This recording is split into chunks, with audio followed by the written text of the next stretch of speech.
Hey everybody, Paul Lake here with another physics problem solved. This is the channel where I solve the physics homework problems provided to me by my tutoring clients. So see the video description for a way to contact me if you need a private physics tutor. My rates are reasonable and I'm really good at this. And also, hey, if you find this helpful, this video helpful, please like, share, and subscribe. Especially if you're a physics student, because I'll be making more videos like this from time to time. So let's get started with today's problem. Let's read through it. So we have a snowmobile is originally at the point with a position vector of 31 meters at 95.5 degrees counterclockwise from the x-axis. Moving with a velocity of 4.89 meters per second at 40 degrees, it moves with constant acceleration of 1.73 meters per second squared at 200 degrees. After 5 seconds have elapsed, find A, the final velocity vector in meters per second, and B, the final position vector, probably in meters, I would guess. Okay. Now, what do you need to know to be able to solve this problem? Well, you should be familiar with this. You should be familiar with basic vector addition, also the kinematic equations. We're going to apply them in 2 dimensions. So this might be new to you, but hopefully you've seen it before. We're also going to move back and forth between polar and rectangular coordinates for vectors. So this is what you need to get this problem solved. All right, so let's. So I encourage you right now to pause the video and try to work this problem yourself. And if you get stuck, or if you want to check your work, hit play and scroll through it and compare your answers to mine. That's what this channel's all about.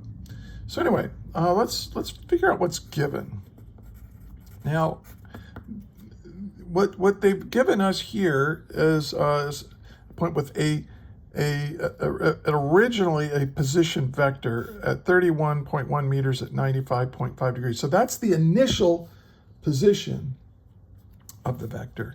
So I'm going to write that as R0, or the position at time equals 0. But it is a vector now, right? It's got a magnitude and a direction. It's 31.1 meters at an angle of 95.5 degrees. So this is polar coordinates right here. When they give you the magnitude and the angle with respect to the positive x-axis, and then they rotate counterclockwise from there, that's polar coordinates. Okay, so, and then we've also got an initial velocity. That is our velocity at time t equals 0 as a 2-dimensional vector is 4.89 meters per second, and it's at an angle of 40.0 degrees. I'm just going to do everything in 3 significant figures here. And then we have an acceleration, and this is also in polar coordinates, 1.73 meters per second squared. That's its magnitude, and it's going to point in a direction of 200 degrees. And this is a constant.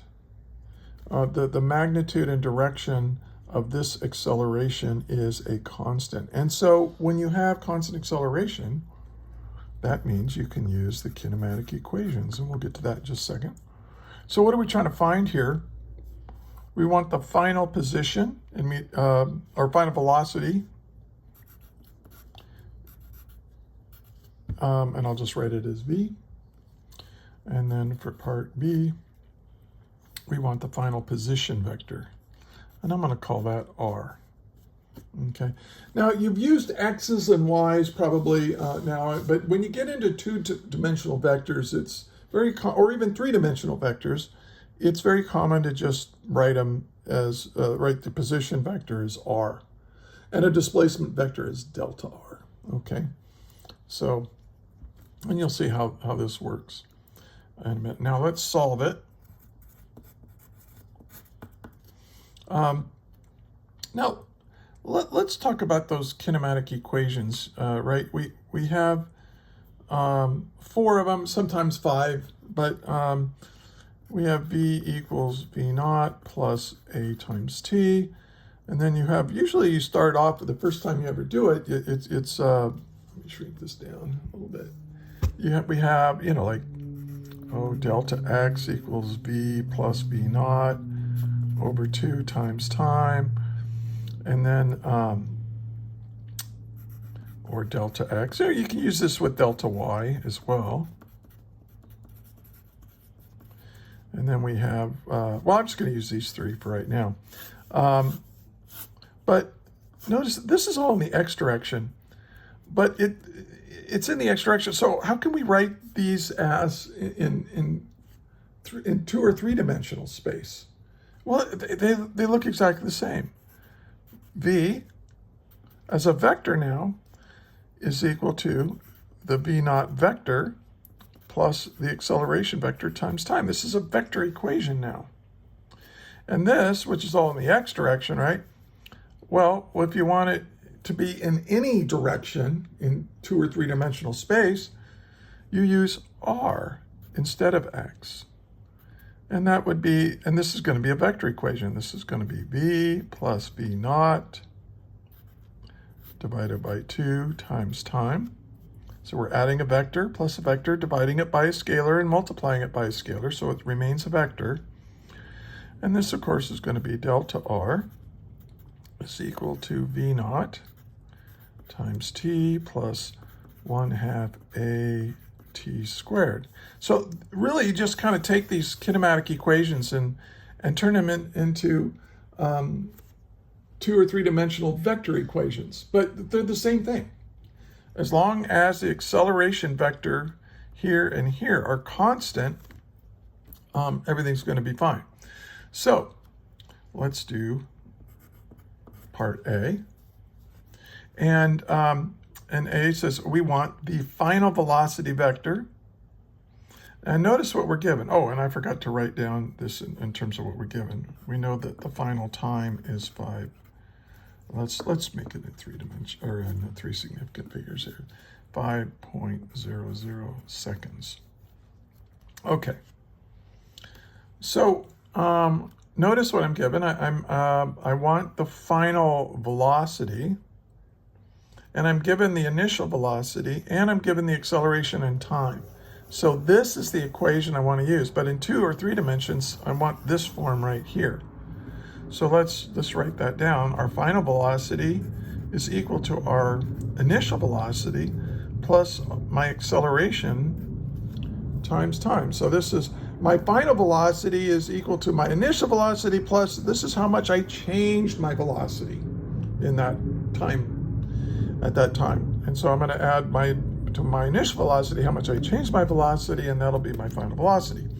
But this is a vector equation. Now, so we're doing vector addition here. Now, this is how I like to do vector addition. You don't have to do it this way, but I think it keeps things kind of organized. I like to add vectors in columns. So we have v naught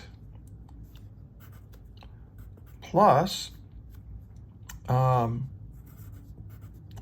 a times t. Okay. We're going to add these 2 vectors together, and that's going to be my final velocity vector. So just like you would add numbers, I just do them in columns. You don't have to do it this way, but I like to. So now we have this. We have 4.89 meters per second at 40.0 degrees.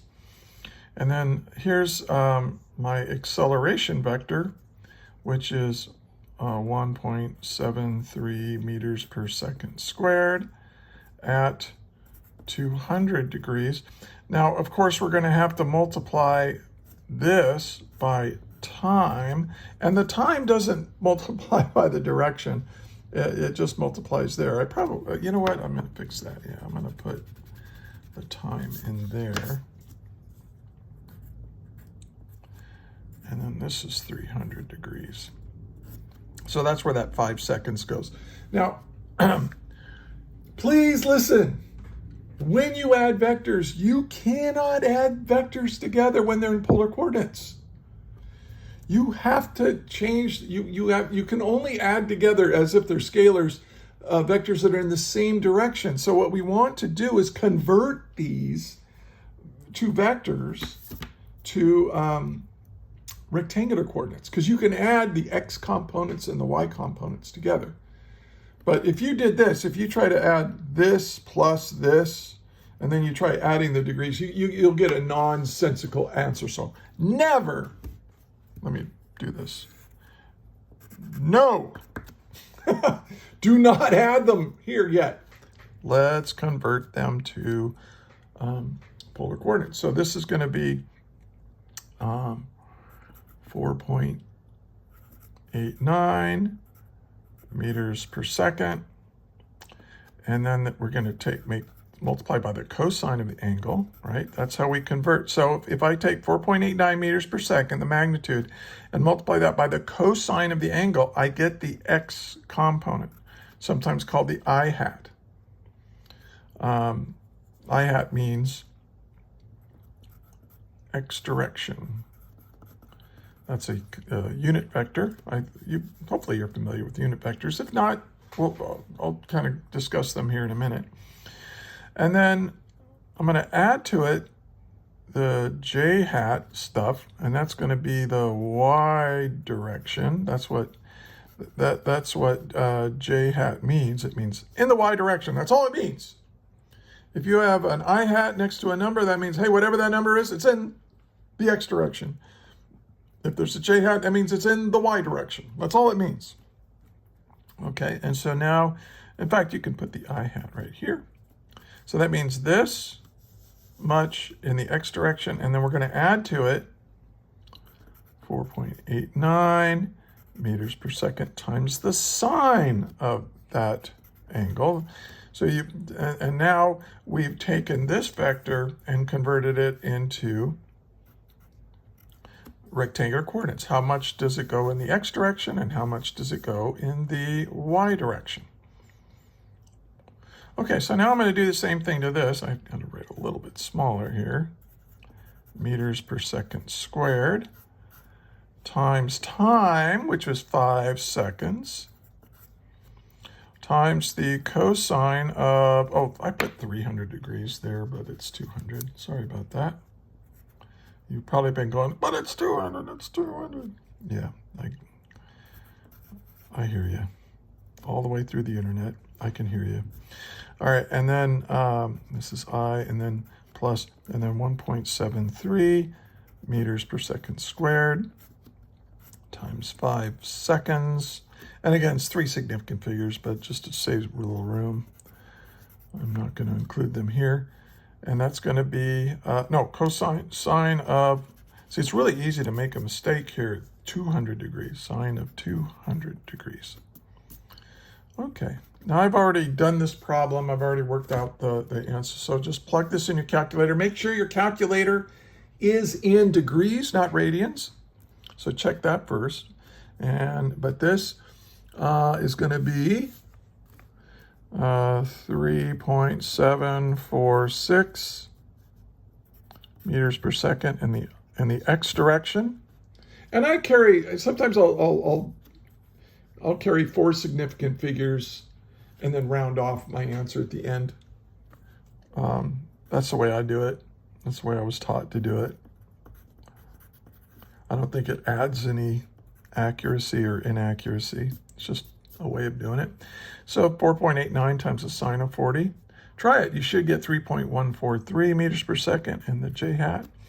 Then I'm going to do this, multiply this out. And when I do that, I get negative 8.138 meters per second in the x direction. That's what I hat means. That little I with a caret, that's a unit vector. It just means take this stuff, this is the magnitude, and this is the direction. And then this is negative 2.958 meters per second in the y direction. Now negative y, so this is in the negative y direction. That's what that negative means. Now I can add. See, this is all the x direction stuff. And if two vectors are in the x direction, you can just add them up like they're scalars. That's why we did this. So here's r, and this will be my answer. If I add these together, I get negative 4.392 meters per second in the x direction, plus, and then this is pretty small, this is 0.185 meters per second in the y direction. Now you could leave it like this, probably want to round this off to like 4.39 instead, but it didn't really specify in this problem whether the answer should be in polar coordinates or just you can leave them in rectangular coordinates. But since they gave us the information in polar coordinates, I always assume that they want the answer in polar coordinates. But that's easy to do.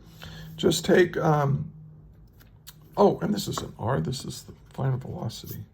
Geez, I'm making all kinds of little mistakes here. This is the final velocity vector, not the, I'm getting ahead of myself.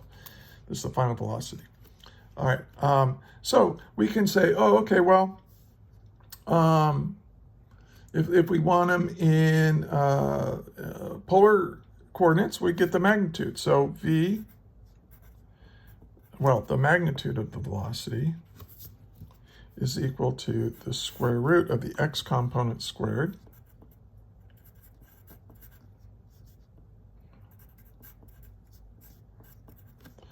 plus the y component squared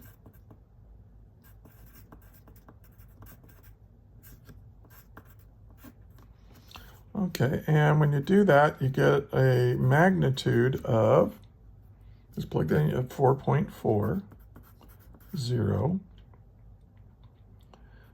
meters per second. Now, what angle is it going to be? Well, we're going to use inverse tangent for that.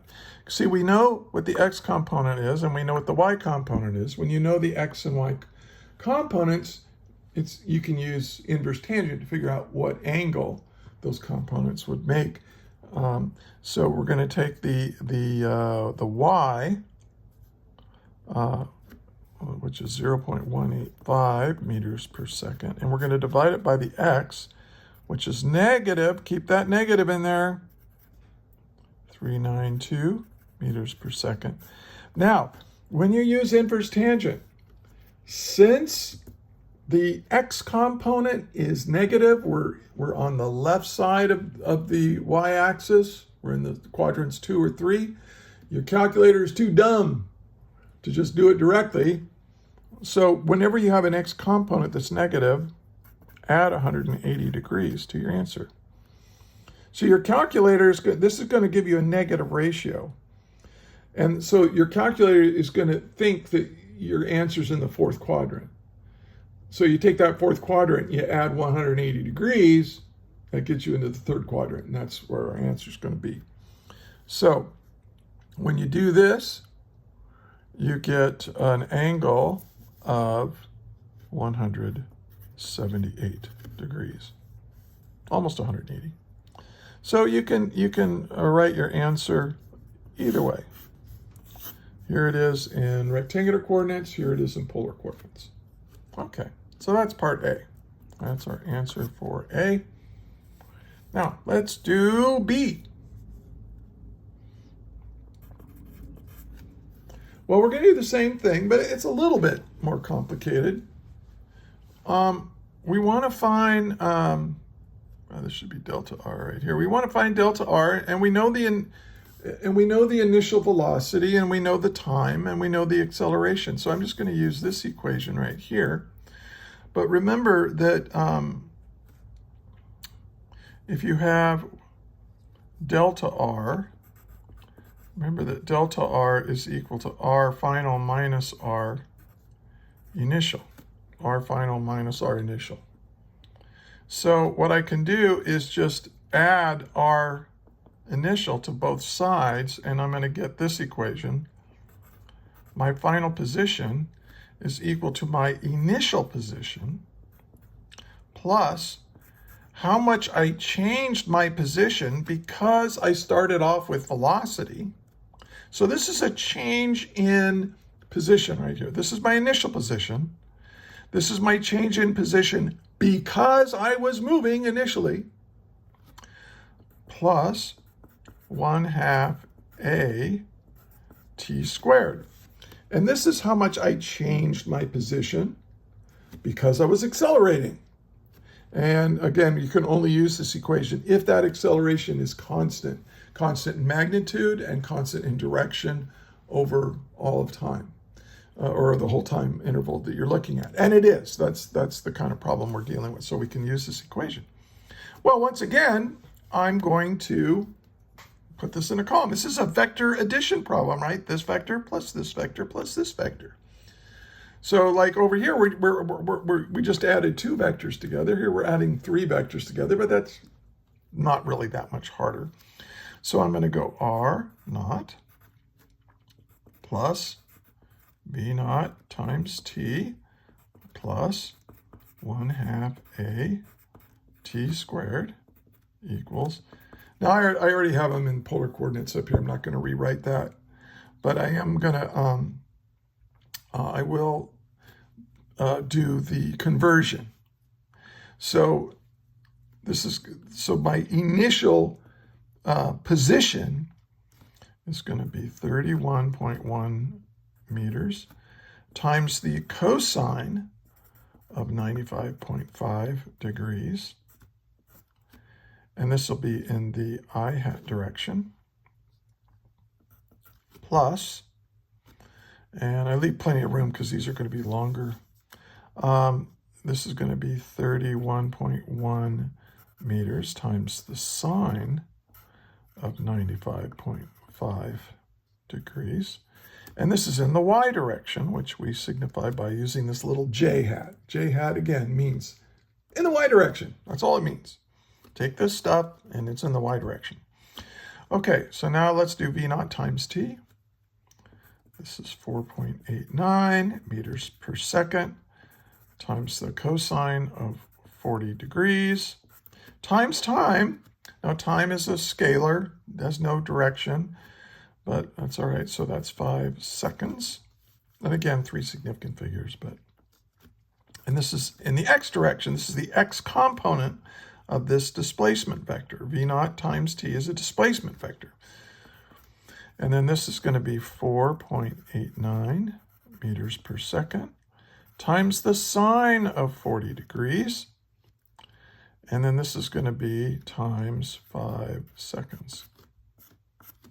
Okay. And this is all in the j hat direction. See, I can add stuff that's in the j hat direction or in the y direction. I can just add it as if they're scalars. And then this is 1/2 times the acceleration. But this is in the x direction, so we want the cosine of that 200 degrees. And then we want to take the time and square it, right? It's the time squared, so that's 5 seconds squared. And this is in the I hat direction. Plus, and then we're going to have 1/2 times 1.73 meters per second squared times the sine of 200 degrees times 5 seconds squared. But this, because we're by the sine of the angle, that gives us the y component of this displacement vector. Again, we're adding our initial position plus 2 displacement vectors to get my final position. When I add all these together, that will be equal to my final position. Well, this took a lot of room, didn't it? But we can condense this down now by just doing the arithmetic. And if you do this, you get negative 2.98 meters, right? Because it's in meters. And this is in the I hat direction. Plus, and then when you do this, you get 31.0 meters in the y direction. Then I do this arithmetic, and I got 18.73 meters. See, it is meters because you have meters per second, but you have seconds here and they cancel. And that's all in the x direction. And then its y component, when you do this arithmetic, I got 15.72. Check my math for me. And then, so here's my initial position, and here's how much I changed my position because I was moving initially and over time. And this is another displacement vector because I was accelerating. And when you do this, you get negative 20.32 meters in the x direction. And then in the y direction, we have all this, and we get, again, it's negative 7.40 meters in the j-hat direction. This is kind of tedious, but we're 90% done now, right? Because all we got to do now is say, hey, r is equal to this stuff. And when I add these together, you know, negative plus this plus the negative, right? Make sure you include those negatives in there. I get negative 4.57 meters. And then here we get 39.3 meters. And this is a position vector. It's not a displacement vector. This tells us where that object is at 5 seconds. If this was its initial position and this was its initial velocity and you have constant acceleration. This is where the object is located in space. Now, we can convert this, oh, and I forgot to do that ahead of time, but we'll just do it now. So R is equal to 4.57 squared plus 39.3 squared. This is in meters. And you don't need the negative, right? Because you're squaring them. So that's 4.57 squared plus 39.3 squared equals, take the square root of that. And I got 39.6.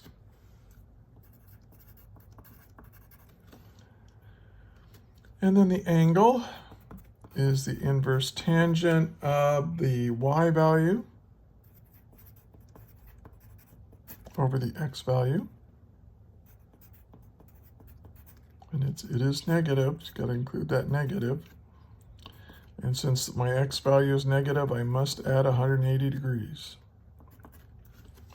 So I'm going to take, here's my calculator. I just got this little cheap thing here. Solar powered, so I never run out of batteries, right? So I go second tangent, and I go 39.3 divided by negative 4.57, close parentheses, equals, and notice I get negative 83. It's in scientific notation. I get negative 83 degrees. Well, that's in the fourth quadrant, but this answer is not in the fourth quadrant. It's in the second quadrant. So I need to add 180 degrees to this. So plus 180, and that gets us to the right spot, 96.6 degrees. And so we can say that R in polar coordinates is 39.6 meters at an angle of 96.6 degrees. So either answer is good. And it depends on what they wanted, right? If they want rectangular coordinates, this far in the x plus this much in the y, or how far away is it and in what direction is it? So there you go. So there's the whole problem. Kind of tedious, a lot of writing. And hey, I hope you found this useful. And hey, if you did, please like. and share it with your friends who might be in the same class as you, and subscribe to my channel. I'd like to get to 1,000 subscribers. That would be kind of fun. And hey, until next time, may the net force be with you. Take care.